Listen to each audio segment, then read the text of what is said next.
a selection of Anthony Burgess's interviews or conversations over the latter part of his career. It's by Earl and Mary Ingersoll. I commend it to you. It's full of interest, and it has quite a lot of supplementary material. For example, there's a very useful chronology and quite an illuminating introduction. So, worth a look. Anthony Burgess, in a series of interviews in the early 70s, gave some insight into his politics, or lack thereof, or anti-politics, or Tory anarchism, if you like. He was dubbed a Tory anarchist by the critic and poet Martin Seymour Smith, though I think in calling Burgess a Tory anarchist, Seymour Smith was really making a literary judgment rather than a political one. Let's allow Burgess himself to set out his politics as he does in this series of interviews.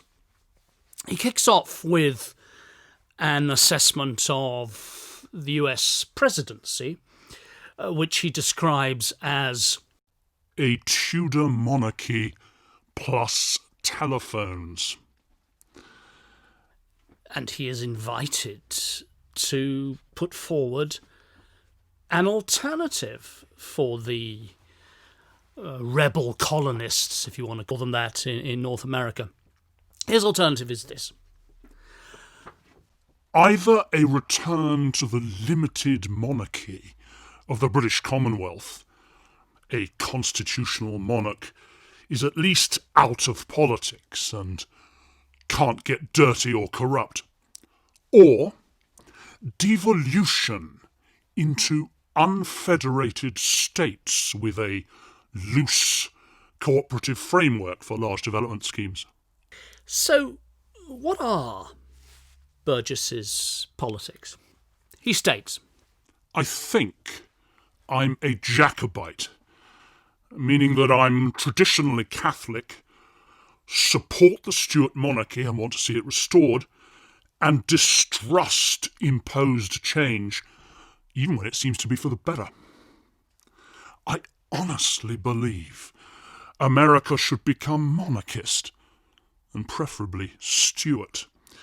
With a limited monarchy, you have no president, and a president is one more corruptible element in government. I hate all republics.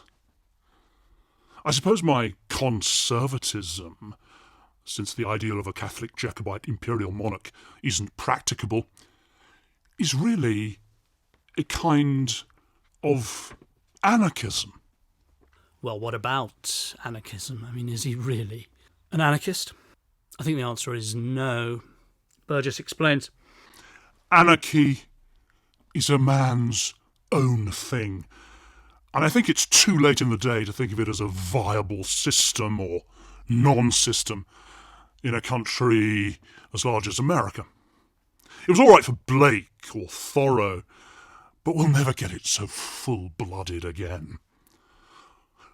All we can do is keep pricking our government all the time, disobeying all we dare. After all, we have livings to earn. Asking why, maintaining a habit of distrust. What about Marxism? Did Burgess go through a Marxist period at all in his life? This is something I find quite unusual. Burgess went through no Marxist-Leninist period at all. And you would have expected at Manchester University in the 30s that he would have. But no. Burgess says, I was never a Marxist, though I was always, even as an undergraduate, ready to play the Marxist game, analysing Shakespeare in Marxist terms and so on. I always loved dialectical materialism, but it was a structuralist love from the start. To take socialism seriously is ridiculous. I loathe the state. Amen to that.